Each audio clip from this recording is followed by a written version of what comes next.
Яганагийн ээж Мэйдийг нэг өдөр Айжогийн үйлчлэгч болохоор шийджээ. Ингүүл илүү татансан гэж бодсон тэр. Мэйд Айжогоос хаашаа явмаар байна гэхэд Айжо өөрийн дуртай газар руугаа яв гэвэ. Даанч Мэйдэд дуртай газар байхгүй, бусдын дуртай газар руу л явчих гадаг. Ямар ч тач сүлд нь Айжол Сакура цэцгийн дэлбэг харъя гэд парк руу явдаг. Ер нь Мэйдэд өөрийн гэсэн дуртай зүйл сонирхол огтхон ч байдгүй за. Айжог нь Мэйдийн дуртай хоолыг идэхийг хүссэн.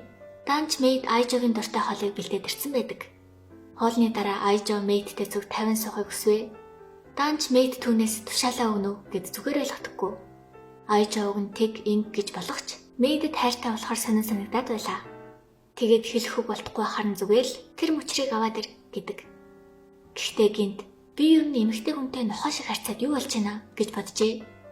Мэйд харин надад илүү их тушаал өгөөч гэж шалгаагастай. Айжо түүнээс чи яагаад ингэж их бусдад үйлчлэх гээд байгаа юм бэ гэсэн Мэйд надад үнц нь гэж байхгүй. Хайртай эзэдтэй тус болох нь л миний үнц нь гэдэг. Үүнийг сонссон Айжо тэгвэл одооноос надад битгий тусал гэдэг. Мэйд гайхсан ч заал гэлээ. Гэтэл Айжо түнд зүгээр сууж байгаа ч л тусалаад байна. Зогсож байгаа ч л тусалаад байна. Нүдэнд харагдаж байгаа ч тусалж гин гэж эхлэндээ. Мэйд түүний тушаалыг даахын тулд бүр гэртээ ярьлаа. Тэгсэн ч Айжо залгаж чи бодогдож тогтлуулад байна гэж хэлдэг. Ийхүү яхаа мэдхээ байсан Мэйд цочирдож бүр нүдэнэндээ. Айжоч түнд чи амьдал байгаа цагт тушаалыг минь биелүүлэхгүй байсан ч надад туслах болно. Зүгээр оршиж явахтаа чи миний хувьд үнцэнтэй гэж хэлдэг. Ямар ч хэцүү амьдралтай байсан үн цэнгүй байна. Утга учиргүй амьдрал гэж байдаггүй билээ. Мэйд багтаа Яганагийн ээжээр авруулж байсан тэр үеэ дурсав. Тийхүү Айжо түнд сэтгэлээ илчилж надтай үерхээч гэж хэлэндээ. Мэйд баяртайгаар хүлээн авсан ч сурсан занг сураар бож болох ш ойлголоо гүйцэтгэе гэж хэлсэн юм. Айжогийн найз охид Мэйдийг баяртайгаар өгтөн авлаа.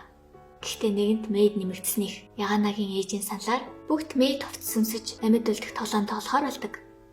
Усан буугаар нэгнээ буудаж оногдсон нь ялагдана. Шүүгч Айжо. Үнээс л Мэйд ямар мэрэгжлийн төгс үйлчлэгч болох нь анзаарагданаа. Цүн дээрээ Мэйдэд оногдоход өгсөн боловч хавтгай цээжнийхээ ачаар аврагданаа. Харин ягаа өстэй амар зэв. Би л байсан бол сая оногдох байлаа гээл. Үүний дараа анхаарлан сарнсан цүн дээрээ өөдөс. Цүн дээрээ буудсандаа баярлж буй үдсийг эя.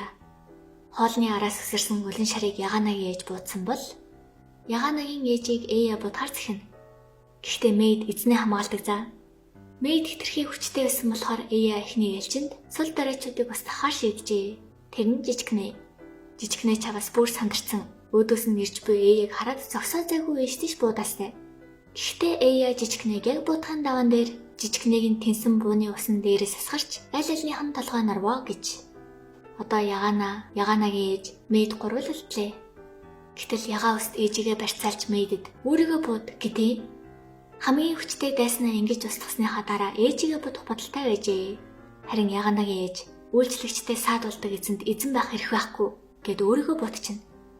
Ийхүү Мэйд эзнийхээ өшөөг авч яган өстийг будаад өөрөө ялдаг. Гэсэн ч дараа нь эзнээ тэрвэрэд өөрөө бас нарчдаг за. Ингээд бүгд ялагдлаа. Энэ нь юу гэсэн үг вэ гэж үү? Бүгд ялсан л гэсэн үг. Өдрийн төгсгөлд Айжо хайрт үйлчлэгч нараа бүгдийг нь нүсэж эцэст нь өөрөө ч нарсан юм да.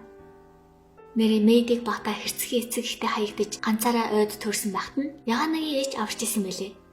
Тиймээс л Мэйд бүх насаа Яганагийн ээжэд зориулахар шийдсэн байдаг. Амийг мөнгөөр сольж чадагч мөнгөөр ам авч чадахгүй. Мэйдийг аварсан нь Яганагийн ээжийн бахархал байсан юм. Гэхдээ Мэйд эзнээсээ та яагаад намайг аварсан гэхэд ойлгомжтой үсттэй. Хөөхөн байсан болохоор гэж авдээ. Хөөхөн биш байсан бол өхүүлэх байсан юм аашийн. Гол нь тэрийг нь Мэйд сонсоод ямар агтсан магтаал вэ гэж хэлдэг.